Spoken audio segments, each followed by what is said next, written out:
Buen día, people, yo soy Dani.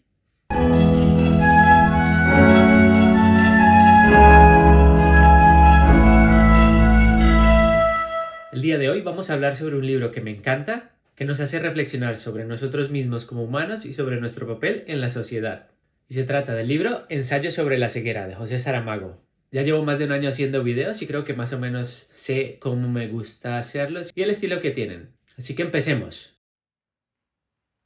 José de Sousa Saramago nació el 16 de noviembre de 1922 en Asinaga, bueno, no sé cómo se pronuncia, pero en Portugal, en una familia de escasos recursos económicos que se dedicaba a hacer labriegos del campo. Y en ese contexto de una familia de bajos recursos es que transcurre su vida. Sus padres se mudan a la ciudad, a una zona urbana, para intentar mejorar sus ingresos económicos, y al niño lo meten a estudiar en una escuela industrial que incorporaba algunas materias de humanidades y demás, donde encontró la pasión por la lectura y por la escritura, y él empieza a escribir de modo autodidáctico, digámoslo de alguna manera, porque estudios formales como tal, de filología o de literatura, no cursó. Y por este motivo, al no tener dinero para hacer unos estudios universitarios, pues empieza a trabajar como es normal para conseguir un sustento y ayudar a mantener a la familia. Y en simultáneo escribió un par de libros que no pasaron a mayores, se publicaron pero no tuvieron ningún éxito. Posteriormente empezó a trabajar en un diario portugués como periodista, donde seguramente aprendió más de redacción, de cómo funcionaba este mundo literario. Realmente hubiera pasado como un escritor más si más o menos a los 50 años no le hubiera dado nuevamente por tomar su pasión por la literatura, que es cuando escribe su primera novela importante de éxito, que ya mostró ese ojo crítico y esa capacidad de analizar la sociedad y de puntualizar problemas sociológicos y humanísticos, ya que en esta primera novela lo que mostraba era un panorama de los trabajadores de una provincia portuguesa. Y a partir de este libro, pues sí que tuvo evidentemente un boom, un renombre, y empezó a ser reconocido como escritor, debido a ese estilo de prosa fluida, casi poética, que es muy característico de sus libros. Yo no me he leído toda la bibliografía de él, solamente me he leído ensayos sobre la ceguera, obviamente, me he leído La caverna y me he leído ensayos sobre la lucidez. Y a partir de aquí, cada novela que fue sacando, en algunas de ellas hacía apuntes a temas políticos o religiosos, generando polémica en su país, pero consolidándolo más como una figura mundial de la literatura, hasta que finalmente en 1988 se premia toda esa trayectoria entregándole el Premio Nobel de Literatura. José Saramago siguió escribiendo hasta el 2010, que es el año en el que muere, a los 87 años, secundario a una leucemia linfática crónica, un tumor en la sangre que, si bien es de lenta evolución, es incurable, como es lo esperable con este tipo de enfermedades, dejando detrás de sí una larga lista de libros memorables y una carrera que, aunque empezó ya a los 50 años, nos recuerda que nunca es tarde para perseguir los sueños y para ir por eso que nos gusta, ya que de los 50 a los 80 saltó del anonimato a consagrarse con el máximo premio que puede recibir un escritor. Igual me adelanto, pero esta es la primera reflexión de hoy, que nunca es tarde.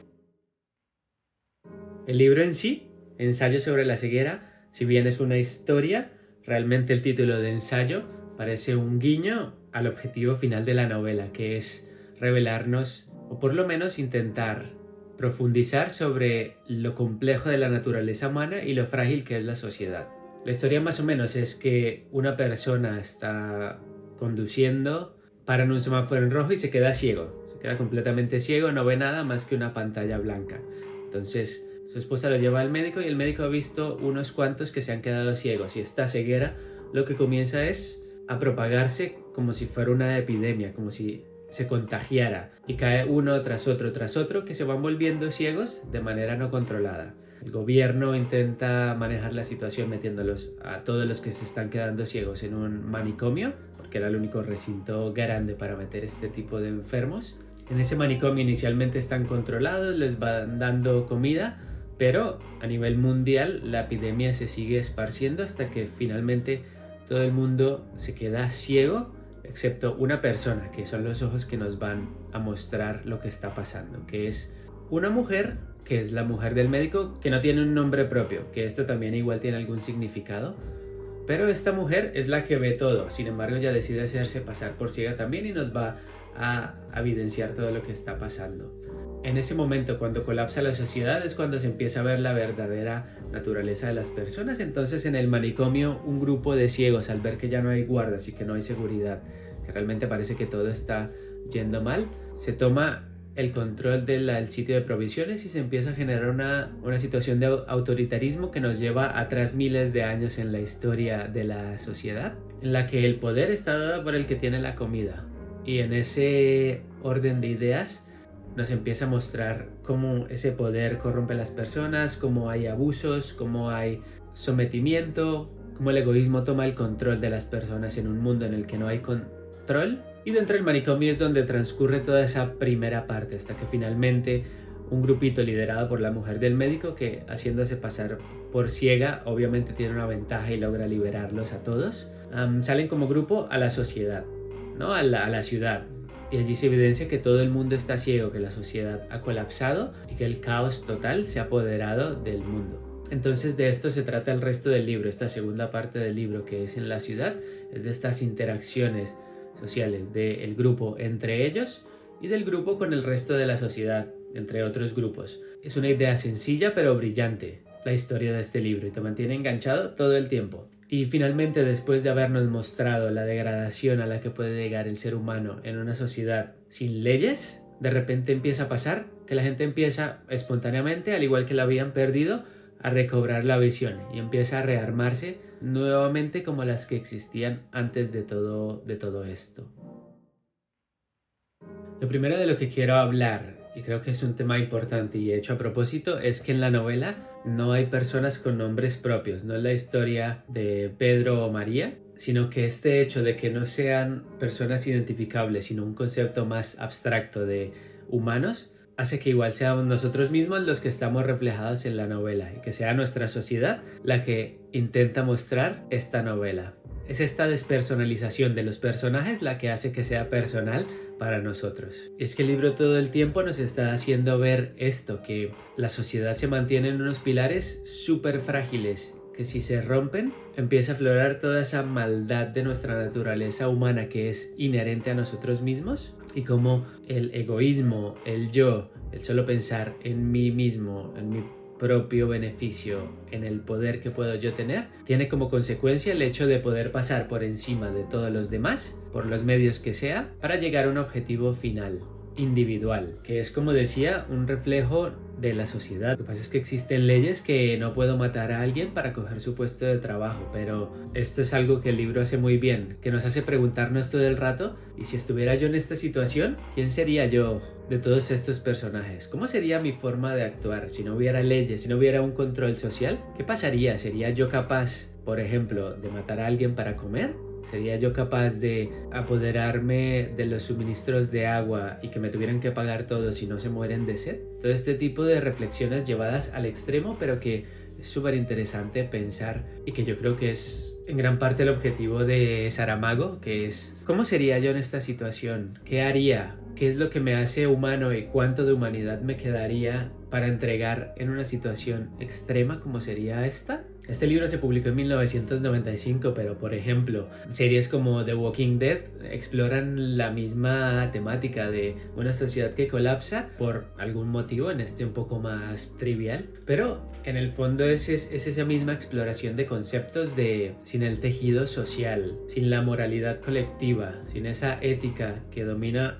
todas nuestras acciones, ya sea o impuesta o ya sea personal porque lo queremos así o porque nuestra crianza ha sido así o porque nuestras creencias son estas. Pero en cualquier caso, esa moralidad colectiva hace que actuemos de cierta manera, que en una situación extrema, igual para mucha gente, sería diferente, que aunque quisiera pensar que no es el caso, estoy seguro que así sería, porque se ha visto muchas veces en la historia que el ser humano es capaz de las proezas más grandes y del altruismo más profundo, pero a la vez es también capaz de ese lado oscuro, salvaje, malvado, con todo el sentido de la palabra, de hacer lo peor que se puede imaginar uno con otra persona. Y ese estado de degradación depende al final de cada uno de nosotros mismos, ya sea en una situación extrema como esta, pero también en el día a día de nuestra sociedad, de nuestra cultura actual, de nuestra cotidianidad, que al final es lo que representa la mujer del médico, una luz de esperanza, que en medio de lo salvaje que puede ser el ser humano,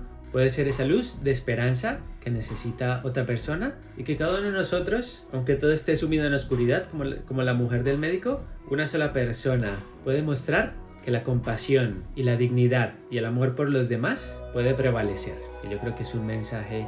brutal que nos podemos llevar de este libro. Y que creo que todos los que se lean este libro al final terminan cuestionándose esto. ¿Quién sería yo en esta situación? Y esto nos debería llevar a actuar en nuestras vidas de una manera diferente, de que yo no hago las cosas bien porque alguien me está mirando, sino de yo hago las cosas bien porque hacer el bien dignifica al otro y me dignifica a mí mismo. Igual es una visión muy inocente, muy naive de mi parte, pero por lo menos a mí me gustaría pensar que yo sería ese, que es el que en las series muere primero, el bueno. Pero no pasa nada, a mí me gustaría pensar que yo sería ese. Y también me gustaría pensar que muchos de los que ven este video también serían esa pequeña luz en un mundo caótico. Y como mensaje final, solo dejar que en esta ceguera colectiva, una sola persona que pueda ver más allá puede ser la diferencia entre la apatía y la indiferencia, y la compasión, la misericordia y el engrandecimiento para seguir tirando hacia el futuro a la humanidad. Y sin más, este ha sido el cuento de hoy.